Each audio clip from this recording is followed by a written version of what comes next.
유도선 목사입니다. 오늘도 여러분과 함께 은혜 받게 돼서 기쁘고 반갑습니다. 오늘은 하나님의 구원계획 42번째 시간입니다.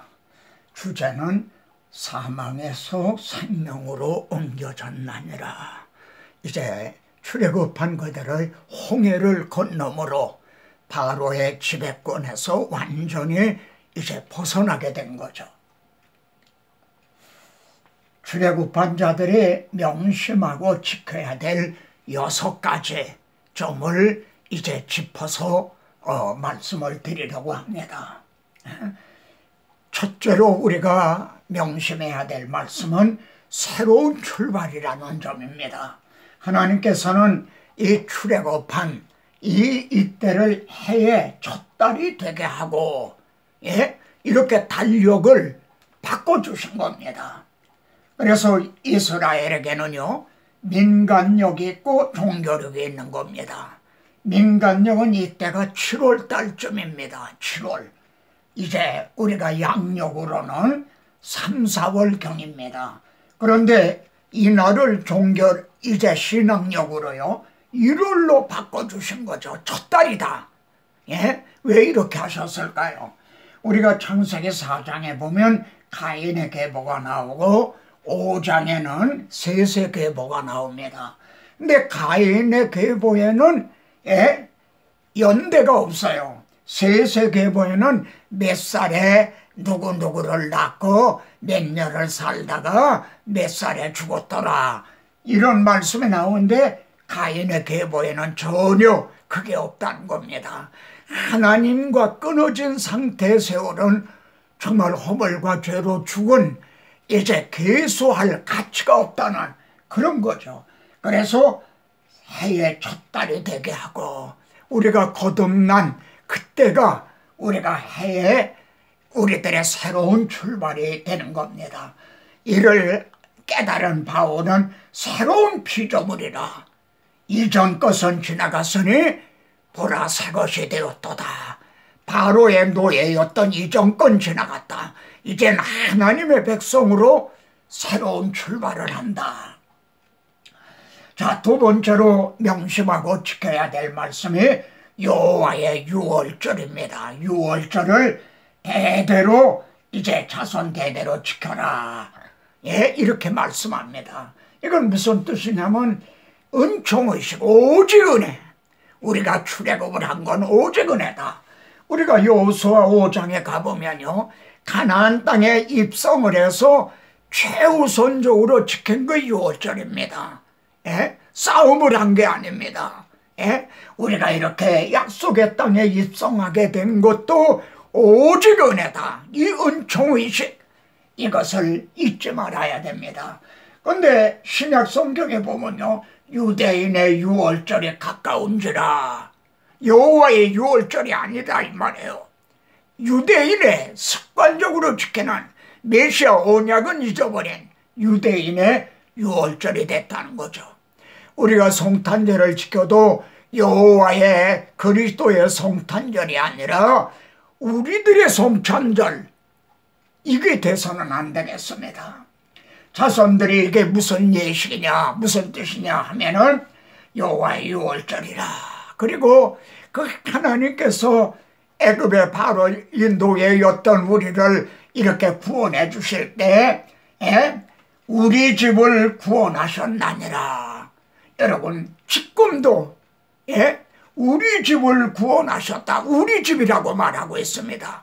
옛날 우리 조상들을 구원해 주셨다. 그게 아니라 나를, 우리 집을 구원해 주셨다. 여기에 정말 고백이 있고 여기에 정말 결단 있고 헌신이 있게 되는 거죠. 유월절과 무교절, 유월절은 하루뿐입니다. 저녁, 잠깐 동안이에요. 왜냐하면 우리 주님이 단번에 완성을 하셨기 때문에요. 근데 그 후에는 이제 무교절이 이제 7일 동안 계속됩니다. 누룩이 없는 정말 유월절 양으로 이제 어린 양 그리스도로 복음으로 구원을 얻은 자는 누룩이 없는 그런 삶을 살아야 된다는 거죠. 근데 유월절을 먹을 때요, 허리에 띠를 띠고 발에 신을 신고 손에 지팡이를 잡고 급히 먹어라. 여기에는 두 가지 의미가 있다고 여겨집니다. 첫째는 빨리 떠나라는 거죠. 노새 아내처럼 뒤를 보고 또 롯처럼 지체하지 말고 급히 떠나라. 이런 의미가 있습니다. 또 하나는 영적인 의미로 말이죠. 이제 출동 명령이 떨어지면 아무 때라도 나가서 싸울 그런 준비라는 거죠. 사실 이스라엘이 말이죠, 적은 수로 그 수억이 되는 아랍인들을 이길 수 있었던 거는 이런 정신 상태로요.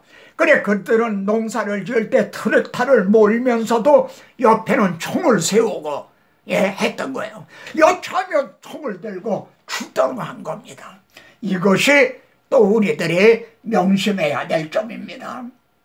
세 번째 명심할 점은 섞이지 않는 성별의식입니다. 그때 장정들만 60만 명이 출애굽을 했거든요. 근데 수많은 잡족들도 따라 나왔다는 겁니다. 그래서 이들이 말해요, 섞여 사는 다른 인종들이 탐욕을 품음에 이스라엘도 같이 울면서 말이죠, 이 만나밖에는 보이는 게 없다, 이런 거죠. 그래서 이들이요, 이 여호수아에 보면은 가나안 땅에 입성을 해서 최운소도 행한 것이 할례였던 겁니다. 왜냐하면 가나안 땅은 비어있는 땅이 아니거든요. 그들과 섞이지 않기 위해서요. 자, 네 번째로 명심하고 해야 될 말씀은 우리는 하나님의 소유된 백성이라는 점입니다.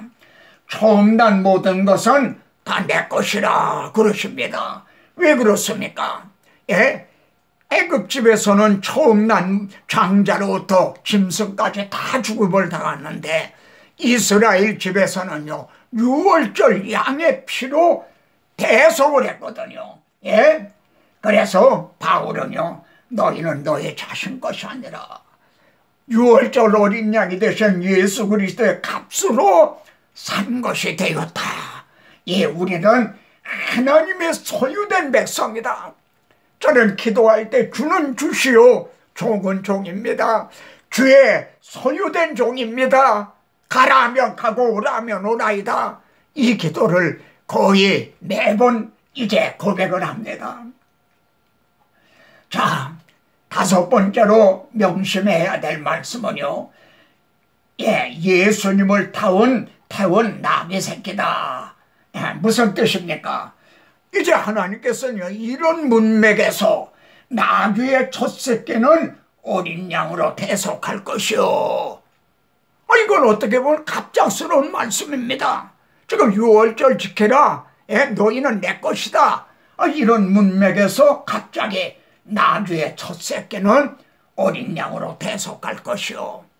우리가 레위기 11장에 가보면은 나귀는 부정한 동물로 이제 분류가 되어 있거든요. 그러니까 어린 양으로 대속을 해야만 살 수가 있다는 겁니다. 만일 그렇지 아니할 것이면 그 목을 꺾을 것이며 죽이라는 거죠. 그런데 말입니다, 그 계속되는 말씀은 내 아들 중 처음 난 모든 자는 대속할지니라, 이렇게 말씀을 하고 있어요. 그러니까 나귀의 첫 새끼와 내 아들 중 처음 난 모든 자, 이걸 같이 놓고 있는 거예요. 어떤 깨달음을 받게 됩니까? 나는 부정한 자, 나귀 새끼, 목이 꺾일 수밖에 없는, 멸망당할 수밖에 없는 나귀 새끼였구나. 그런데 어린 양으로 대속하여 주심으로 말입니다. 예수님을 태운 나귀 새끼가 된 거예요. 주님은요, 예루살렘에 입성하실 때 이 부정한 것으로 분류된 나귀 새끼를 타고 입성을 하셨어요. 너의 왕이 나귀 새끼를 타고 오신다. 아름답도다. 좋은 소식을 전하는 자들의 발이요, 그럽니다. 왜 발이 아름다운 겁니까? 입이 아름답지 않고. 우리는 바로 나귀 새끼, 이제 예수 그리스도를 태운 나귀 새끼, 그러니까 예수 그리스도의 발의 역할을 하고 있다는 겁니다. 이 점을 또 우리는 명심을 해야 되겠습니다. 여섯 번째로 말이죠. 세례인데 바로에 대해서는 죽었고 이제 하나님께 대해서는 나는 산자다. 이 점이 로마서 6장에 나옵니다. 예? 낮에는 구름기둥, 밤에는 불기둥으로 인도하셨어요. 그런데 막다른 골목으로 인도하신 거예요. 광야에 갇힌 바 되었다. 도간이든 쥐다. 이렇게 인도를 하신 거예요. 예? 왜 하나님이 이렇게 막다른 골목으로 인도를 하셨나요? 여러분, 만일 홍해가 아니었다면 어떻게 됐겠습니까? 그들이 조금은 더 갔겠죠. 그러나 바로의 군사들은 말이죠, 선발된 병거를 타고 막 달려오는 거예요. 멸망을 당하고 또 이제 애굽으로 끌려가고 그랬을 겁니다. 그런데 하나님은 어떻게 하셨습니까? 이스라엘진 앞에 가던 하나님의 사자가 앞에서 구름기둥 불기둥으로 인도하셨죠. 이스라엘진 앞에 가던 하나님의 사자가 어느 말씀이 생각납니까? 막 불이 붙는 떨기나무 가운데 계시던 하나님의 사자가 말이죠, 뒤로 옮겼어요. 예? 그러니까 구름도 뒤로 옮긴 거예요. 그래서 애굽진과 이스라엘진 사이에 딱 가로막고 선 거예요. 예? 하나님, 이스라엘진 앞에 가던 하나님의 사자가 말입니다. 이분은 하나님이셨습니다. 그리고 육신을 입고 오시기 이전에 바로 성자 하나님 예수 그리스도셨다. 예. 저쪽에는 구름과 흑암이 있고 이쪽에는 밤의 밝음으로 밤새도록 저들이 가까이 못하고 대치하고 서 있는 거죠. 예? 하나님이 막아주신 거예요. 아브라함에게도 나는 내 방패다. 예? 그런데 이 섬에서 우리가 조금 더 펼쳐보면요, 이 땅을 위하여 막아서서 나로 하여금 멸하지 못하게 할 사람을 찾다가 찾지 못하셨다는 거예요. 하나님과 우리 사이에 막아설 자가 없었다는 거죠. 예? 막아설 자가 없었다. 그렇다면 우리는 멸망을 당할 수밖에 없는 거죠. 그런데 내가 피를 볼 때 너희를 넘어가리니, 이 말씀을 이런 문맥에서 보십시오. 어린 양이 막아주셨다는 거죠. 어린 양의 피가 막아주셨다. 예수 그리스도가 대신 죽어주심으로 우리 대신 자기 목을 내놨다는 거죠. 이렇게 막아주신 거예요. 바울은 이걸 깨닫고요, 그리스도로 말미암아 세상이 나를 대하여 십자가에 못 박히고 내가 또한 세상을 대하여 그러하니라. 무슨 뜻입니까? 나와 세상 사이에 십자가가 있다는 겁니다. 십자가가 막아주셔서 내가 세상이 내게 가까이 오지 못하게 하고 또 나도 세상으로 가까이 가지 못하게 막고 계신다. 나와 세상은 간 곳 없고 후속한 주만 보이도다. 이렇게 막아주셨다는 겁니다. 이렇게 홍해를 건너므로 이제 사방에서 생명으로 옮겨지게 된 겁니다. 모세가, 바로가 홍해까지는 이제 추격을 해왔어요. 거기까지는 이제 바로의 지배권 내에 있었다는 거죠. 그러나 이스라엘 백성들은 홍해를 육지같이 건넜고요, 바로의 이제 그들은 거기서 다 멸망을 당하고 만 겁니다. 여기에 또 우리가 기억할 말씀이 나와요. 모세에게 속하여 세례를 받았다는 말입니다. 전에는 누구에게 속해 있었습니까? 바로에게 속해 있었던 노예였습니다. 형제는 전에는 누구에게 속해 있었습니까? 지금은 누구에게 속한 누구의 소유입니까? 그래서 주님은 사망에서 생명으로 옮겨졌나니라. 이 홍해를 건너므로 비로소 사망에서 생명으로 옮겨졌죠.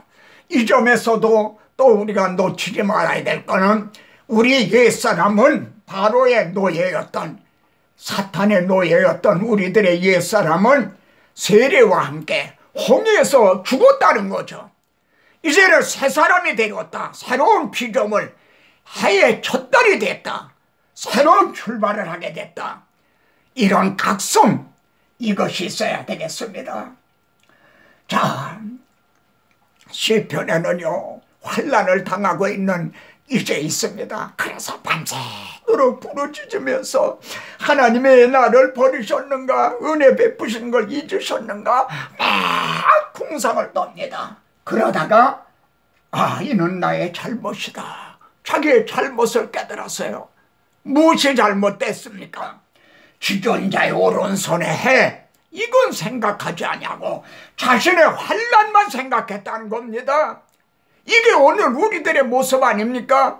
지존자는 하나님입니다. 오른손에 해라는 하나님이 베푸신 최고의 능력을 의미합니다.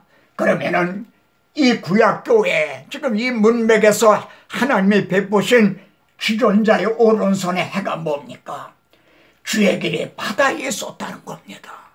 자신들은 앞에는 홍해가 가로놓였고 뒤에는 바로의 군사가 추격을 해오니까 진퇴양난인 거죠. 왜 우리를 여기로 인도했느냐, 애굽에 매장지가 없어 그랬느냐 막 원망하고 부르짖었어요. 그런데 하나님이 예비해 놓으신 길이 바다에 있었다는 겁니다.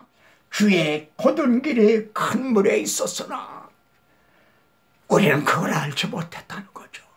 주의 팔자체를 알 수 없었나이다. 그걸 아는 자는 하나도 없었다는 거죠. 그리고 막 원망하고 그랬다는 거죠. 형제도 정말 진퇴양난에 그런 경우를 당하신 적이 있으셨겠죠. 그러면은 우리들의 지존자의 오른손의 해는 무엇입니까? 자기 아들을 아끼지 아니하시고 자기 아들까지 아끼지 아니하시고 우리들을 위해서 대속제물로 내어주셨다는 겁니다. 이게 우리들이 정말 붙잡고 있어야 될 지존자의 오른손에 한 거죠. 우리도 정말 왜 내가 이런 일을 당하는가, 내가 뭘 잘못한 건가, 기도할 바를 알지 못하는 욥도요, 자신이 왜 이런 고난을 당하는지 그걸 모르고 있었어요. 우리도 그걸 다 아는 게 아닙니다. 그런데 말입니다, 우리가 알거니와 내가 아는 게 있다는 겁니다. 내가 확신한 게 있다는 겁니다. 하나님이 나를 택하시고 예수 그리스도가 나를 피로 값지고 사시고 성령께서 나를 거듭나게 해주셨다. 그러면은 모든 것이 합력하여 선을 이루어 주실 거, 나는 이거 하나만 확신한다. 형제도 이걸 확신하게 되셨습니까? 이게 우리들의 지존자의 오른손에 합니다. 그러므로 형제요, 홍해가 갈라진 거하고요, 휘장을 찢어주신 거하고 어느 것이 더 중요합니까? 그 길은 우리를 위하여 휘장 가운데로 열어놓으신 새로운 살 길이요, 휘장 곧 그의 육체니라. 주님의 육체를 찢으심으로 죄로 말미암아 맡겼던 휘장을 열어주셨어요. 그래 휘장 가운데로 새로운 길이 개통이 된 거예요. 여러분은 홍해가 갈라지는 것과 이 은총 어느 것을 더 중요시 여깁니까? 사람들은 기사이족, 어떤 물질적인 축복들 이런 것만을 선호합니다. 이를 믿는 형제의 마음에는요, 시온의 대로가 있다는 겁니다. 형제의 마음에 시온의 대로가 있다. 더 이상 우리는 방황하지 않습니다. 때로는 눈물골장으로 통행할 때가 있습니다. 그렇지만 힘을 얻고 더 얻어 끝내는 하나님 앞에 나타나게 될 것입니다. 하나님 앞에 우리 모두가 서게 될 것입니다. 기도 제목입니다. 우리들은 새로운 출발, 새로운 피조물이다. 여호와의 유월절, 이것이 인간의 유월절이 되지 않도록, 하나의 형식이 되지 않도록 이 은총의식을 잊지 말아야 되겠습니다. 또 섞이지 않는 성별의식, 심지어 교회 내에도 사탄이 뿌려놓은 가라지가 있다는 점입니다. 그리고 나는 하나님의 소유된 백성이다. 그리고 홍해를 건넌 같이 나는 세례를 통하여 이제는 사망에서 생명으로 옮겨졌다는 이런 확신. 그리고 마지막으로 나는 어린 양으로 대속을 받아 예수님을 태운 나귀 새끼다. 그렇다면은 우리들의 발은 좋은 소식을, 복음을 전하는 자의 그 산을 넘는 발이 어찌 그리 아름다운고, 예수 그리스도의 발노릇을 해야 되겠죠. 목회자들이 말입니다. 특별히 선교사님들이 정말 예수님을 태운 나는 나귀 새끼다. 여기에 정말 부지런하고 충성을 다해야 할 것이 우리 모두의 기도 제목입니다. 이 모든 말씀을 깨달으셨습니까? 그리고 아멘입니까? 저도 이 말씀을 전하는 제 자신이 먼저 아멘입니다. 다음 시간에 또 뵙겠습니다.